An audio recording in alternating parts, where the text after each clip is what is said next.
গাজাবাসীকে নারকীয় কষ্ট ও মৃত্যু উপহার দিচ্ছে ইসরায়েল, করছে মিডিয়া কু।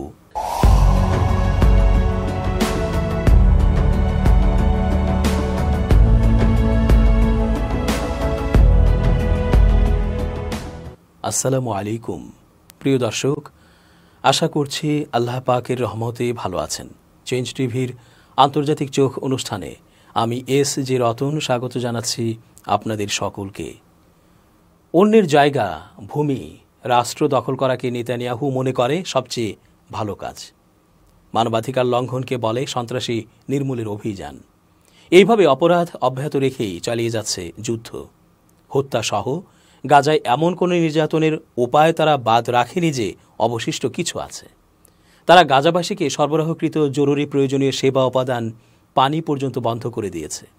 পাশাপাশি গাজাতে ইসরায়েলি বাহিনী কিভাবে নির্যাতন করছে, মানুষ হত্যা করছে নির্মমভাবে, তার কোনো খবর তারা প্রকাশ ও প্রচার করতেও দেয়নি।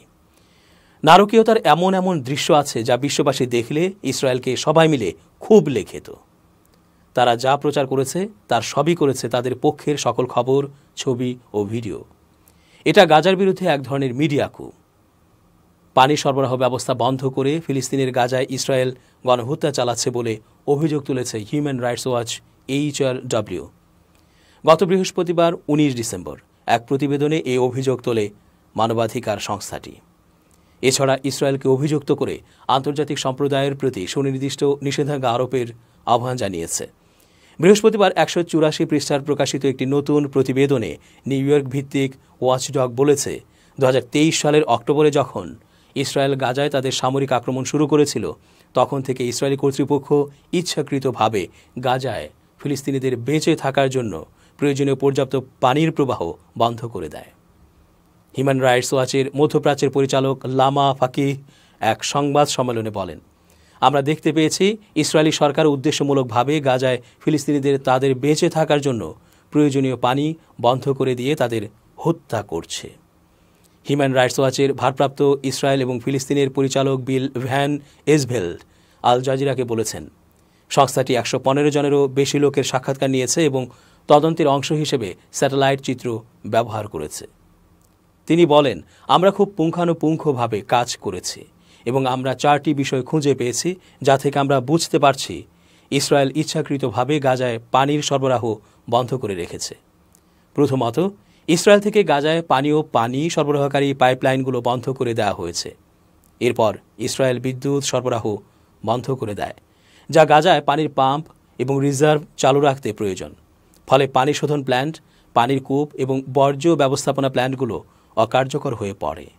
বিদ্যুৎ বিচ্ছিন্ন হয়ে গেলে এই সুবিধাগুলোর মধ্যে কয়েকটিতে সৌর প্যানেল ছিল।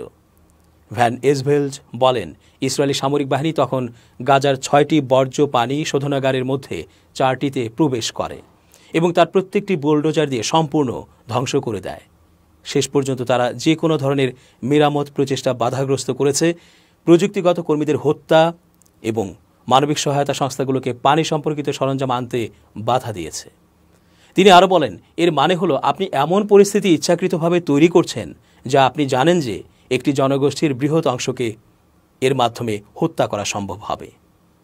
প্রতিবেদন উঠে এসেছে, গাজার ফিলিস্তিনিরা প্রতিদিন মাত্র 2 থেকে 9 লিটার পানির অ্যাক্সেস পাচ্ছে, যা জীবনের জন্য প্রয়োজনীয় 15 লিটারের ন্যূনতম সীমার নিচে। এর ফলে রোগ ছড়িয়ে পড়ছে এবং মৃত্যুহার বৃদ্ধি পাচ্ছে। এই নীতি 1948 সালের গণহত্যা কনভেনশনে উল্লিখিত গণহত্যার কর্মকাণ্ডের মধ্যে পড়ে বলে প্রতিবেদনে উল্লেখ করা হয়েছে। এতে বলা হয়েছে, গাজার ফিলিস্তিনি জনগণের ওপর ইসরায়েলি কর্তৃপক্ষ ইচ্ছাকৃতভাবে এমন জীবনযাত্রার শর্ত আরোপ করেছে যা তাদের শারীরিক ধ্বংস সাধনে পরিকল্পিতভাবে তৈরি। ইসরায়েল বারবার গণহত্যার অভিযোগ অস্বীকার করেছে। এছাড়া HRWর প্রতিবেদনের ফলাফলকে ভয়াবহ মিথ্যা বলে অভিহিত করেছে। 2023 সালের অক্টোবরে হামাসের হামলার পর গাজায় অভিযান শুরু করে ইসরায়েল। এখন পর্যন্ত 45,000-এর বেশি মানুষ নিহত হয়েছে গাজায়। তবে শান্তি প্রক্রিয়ার নানা উদ্যোগ সত্ত্বেও এ যুদ্ধ থামায়নি নেতানিয়াহুর সরকার। বেশিরভাগ মানুষ বাস্তুচ্যুত হয়েছে এবং গাজা অঞ্চল ধ্বংসস্তূপে পরিণত হয়েছে। ফিলিস্তিনের গাজা উপত্যকায় ইসরায়েলি বাহিনীর নৃশংস হামলা চলছেই। অন্যদিকে ফিলিস্তিনি সংবাদ মাধ্যমগুলোর খবর মানুষের কাছে পৌঁছাতে বাধা দিচ্ছে ফেসবুক। বিবিসির এক গবেষণায় এ তথ্য উঠে এসেছে। ফেসবুক থেকে পাওয়া তথ্য বিশদ বিশ্লেষণ করে বিবিসি দেখতে পেয়েছে 2023 সালের অক্টোবর থেকে ফিলিস্তিনের গাজা ও পশ্চিম তীরের সংবাদ মাধ্যমগুলোর পোস্টে পাঠক দর্শকদের সম্পৃক্ততা কমে গেছে। বিবিসি ফেসবুকের মূল কোম্পানি মেটার আরেকটি প্ল্যাটফর্ম ইনস্টাগ্রামের ফাঁস হওয়া কিছু তথ্য হাতে পেয়েছে। সেখানে দেখা যাচ্ছে 2023 সালের অক্টোবরের পর থেকে ফিলিস্তিনিদের মন্তব্যগুলোর ওপর তারা নিয়ন্ত্রণ আরোপ করেছে। তবে মেটার দাবি, উদ্দেশ্যমূলকভাবে নির্দিষ্ট কারও বাকস্বাধীনতা দমনের অভিযোগ সম্পূর্ণ মিথ্যা। গাজায় ইসরায়েলি হামলা শুরুর পর খুবই কম সংখ্যক বহিরাগত সাংবাদিককে গাজা উপত্যকায় ঢুকতে দেওয়া হয়েছে। তারা আবার ঢুকতে পেরেছেন ইসরায়েলি সেনাবাহিনীর পাহারায়। এই পরিস্থিতিতে যারা গাজার আরও খবর পেতে চেয়েছেন তারা সামাজিক যোগাযোগ মাধ্যমের উপর নির্ভর করেছেন। পশ্চিম তীরের সংবাদ মাধ্যম প্যালেস্টাইন টিভি, ওয়াফা নিউজ এজেন্সি ও আল ওয়াতান নিউজের মতো সংবাদ মাধ্যমগুলোর ফেসবুক পেজ গুরুত্বপূর্ণ সংবাদ সূত্র হয়ে ওঠে। ফিলিস্তিন ভিত্তিক 20টি গুরুত্বপূর্ণ সংবাদ মাধ্যমের ফেসবুক পেজে মানুষের সম্পৃক্ততার তথ্য সংগ্রহ করেছে বিবিসি নিউজ অ্যারাবিক। গত বছরের 7 অক্টোবর ইসরায়েল ও হামাসের মধ্যে লড়াই শুরুর আগে ও পরের তথ্য তুলনা করা হয়েছে। সংবাদ মাধ্যমগুলোর সোশ্যাল মিডিয়া অ্যাকাউন্টে মানুষের সম্পৃক্ততা দেখে অনুমান করা যায় কোনো ঘটনা কী পরিমাণ মানুষের মধ্যে প্রভাব ফেলেছে এবং প্রভাবের মাত্রা কতটা। ধারণা করা হয়েছিল খবর বা কন্টেন্টগুলোয় মানুষের সম্পৃক্ততা বা রিচ বাড়বে, কিন্তু তথ্য বিশ্লেষণ করে দেখা যায় 2023 সালের 7 অক্টোবরের পর ফিলিস্তিনি সংবাদ মাধ্যমের কন্টেন্টগুলোয় রিচ 77% কমেছে। ফেসবুকে প্যালেস্টাইন টিভির ফলোয়ারের সংখ্যা 58 লাখ। টেলিভিশন চ্যানেলটির বার্তাকক্ষে সাংবাদিকদের দেয়া পরিসংখ্যানে দেখা যায় আগে যে পরিমাণ মানুষের কাছে তাদের পোস্টগুলো পৌঁছাতো সেটা এখন 60% কমে গেছে। চ্যানেলটির সাংবাদিক তারিক জিয়াদ বলেন, মিথস্ক্রিয়া পুরোপুরি নিয়ন্ত্রণ করা হয় এবং মানুষের কাছে আমাদের পোস্টগুলো পৌঁছানো বন্ধ হয়ে গেছে। গত কয়েক বছর ধরেই ফিলিস্তিনি সাংবাদিকরা অভিযোগ করে আসছেন তাদের অনলাইন কন্টেন্টগুলোর ওপর মেটা ছায়া নিষেধাজ্ঞা দিয়ে রেখেছে। পরিষ্কার করে বললে ফেসবুকে কতজন মানুষ কন্টেন্টগুলো দেখতে পারবে তা নির্ধারণ করে দিচ্ছে মেটা। এই অভিযোগ যাচাই করতে ইয়েদিওথ, আহরোনথ, ইসরায়েল হায়োম ও চ্যানেল 13 সহ 20টি ইসরায়েলি সংবাদ মাধ্যমের ফেসবুক পেজের একই ধরনের তথ্য বিশ্লেষণ করেছে বিবিসি। দেখা যায় তাদের পেজগুলোয় যুদ্ধ সংক্রান্ত প্রচুর কন্টেন্ট প্রকাশ করার পরও তাদের পাঠক দর্শক প্রায় 37% বেড়েছে। ফিলিস্তিনি নাগরিক ও মানবাধিকার সংগঠনগুলো এর আগেরও মেটার বিরুদ্ধে অভিযোগ তুলে বলেছে প্রতিষ্ঠানটি অনলাইন তৎপরতার বস্তুনিষ্ঠভাবে রক্ষায় ব্যর্থ হয়েছে। 2021 সালে মেটার তত্ত্বাবধানে প্রকাশিত এক স্বাধীন প্রতিবেদনে বলা হয়েছিল ইচ্ছাকৃতভাবে নয় বরং কোম্পানির মডারেটরদের মধ্যে আরবি ভাষার দক্ষতা কম থাকায় এমনটা হচ্ছে। ভাষা বুঝতে না পারার কারণে অনেক নির্দোষ শব্দকেও আক্রমণাত্মক বা হিংসাত্মক হিসেবে ব্যাখ্যা করে ফেলা হয়েছে। উদাহরণ হিসেবে বলা হয়েছে আরবি আলহামদুলিল্লাহ কথাটির অর্থ সব প্রশংসা আল্লাহর। এটা কোনো কোনো সময় ফেসবুকে অটো ট্রান্সলেট হয়েছে সব প্রশংসা আল্লাহর, ফিলিস্তিনি সন্ত্রাসীরা তাদের স্বাধীনতার জন্য লড়াই করছে।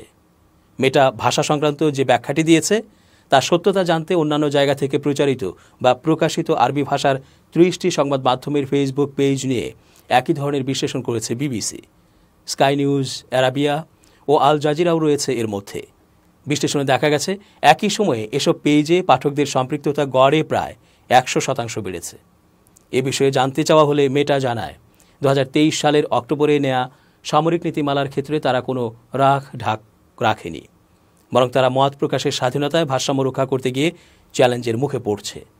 এর কারণ হলো ফিলিস্তিনের স্বাধীনতাকামী সংগঠন হামাসের ওপর যুক্তরাষ্ট্রের নিষেধাজ্ঞা আছে এবং মেটার নিজস্ব নীতিমালা অনুযায়ী একে বিপজ্জনক সংগঠন বলে বিবেচনা করা হয়।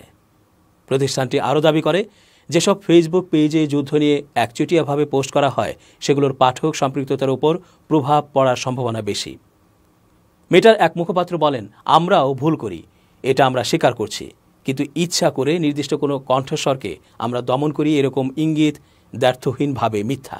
পাঠক সম্পৃক্ততার প্রভাবের বিষয়ে মেটার সাবেক ও বর্তমান 5 কর্মীর সঙ্গে বিবিসি কথা বলেছে। তারা জানান ফিলিস্তিনি ব্যবহারকারীদের বিষয়ে তাদের কোম্পানির নীতিমালা আছে। নাম প্রকাশ না করার শর্তে এক ব্যক্তি ইনস্টাগ্রামের অ্যালগরিদমে পরিবর্তন বিষয়ে অভ্যন্তরীণ নথি বিবিসির কাছে প্রকাশ করেছেন। এতে দেখা যায় ইনস্টাগ্রামের পোস্টগুলোতে ফিলিস্তিনিদের মন্তব্য নিয়ন্ত্রণে কড়াকড়ি আরোপ করা হয়েছে। তিনি আরও বলেন, হামাসের হামলার অর্থাৎ ইসরায়েলে হামলার এক সপ্তাহের মধ্যে কোড বা নীতিমালায় পরিবর্তন আনা হয়েছিল, যার ফলে ফিলিস্তিনি জনগণের বিষয়ে অবস্থান আরও আক্রমণাত্মক হয়ে যায়। অভ্যন্তরীণভাবে আদান প্রদান করা বার্তাগুলো বিশ্লেষণ করে দেখা যায়, এক প্রকৌশলী এই নির্দেশ নিয়ে উদ্বেগ প্রকাশ করেছিলেন। তিনি বলেছিলেন, এর মধ্য দিয়ে পদ্ধতির মধ্যে ফিলিস্তিনি ব্যবহারকারীদের প্রতি বিরূপ মনোভাব গেঁথে দেওয়া হচ্ছে। এই পদক্ষেপ নেওয়ার কথা স্বীকার করে মেটা বলছে, ফিলিস্তিনি ভূখণ্ড থেকে আসা বিদ্বেষমূলক কন্টেন্ট মোকাবেলায় এটা জরুরি ছিল। তারা আরও বলছে, ইসরায়েল হামাস যুদ্ধের গতি প্রকৃতি পাল্টে যাওয়ায় তারা এখন নীতিমালাও পাল্টে ফেলেছে। তবে কবে এটি করা হয়েছে সেই সময় তারা জানায়নি। 2023 সালে যুদ্ধ শুরুর পর থেকে গাজায় দায়িত্ব পালনকালে অন্তত 137 জন ফিলিস্তিনি সাংবাদিক প্রাণ হারিয়েছেন। গাজার উত্তরাঞ্চলের ফটোসাংবাদিক ওমর আল কাতা বলছিলেন, অনেক তথ্যই প্রকাশ করা যায় না, ছবি সংক্রান্ত বিধিনিষেধের কারণে এটা হয়। উদাহরণস্বরূপ বলা যায়, ইসরায়েলি বাহিনী কোনো গণহত্যা চালালো এবং আমরা এর ভিডিও নিলাম, কিন্তু সেটা প্রকাশ করা যাবে না নীতিমালার অর্থাৎ সামাজিক মাধ্যমের নীতিমালার কারণে। তিনি আরও বলেন, তবে চ্যালেঞ্জ, ঝুঁকি ও কন্টেন্টে নিষেধাজ্ঞা থাকার পরও আমরা অবশ্যই ফিলিস্তিনের খবরাখবর প্রকাশ অব্যাহত রাখব। দর্শক, আজকের মতো শেষ করছি এখানেই। ধন্যবাদ।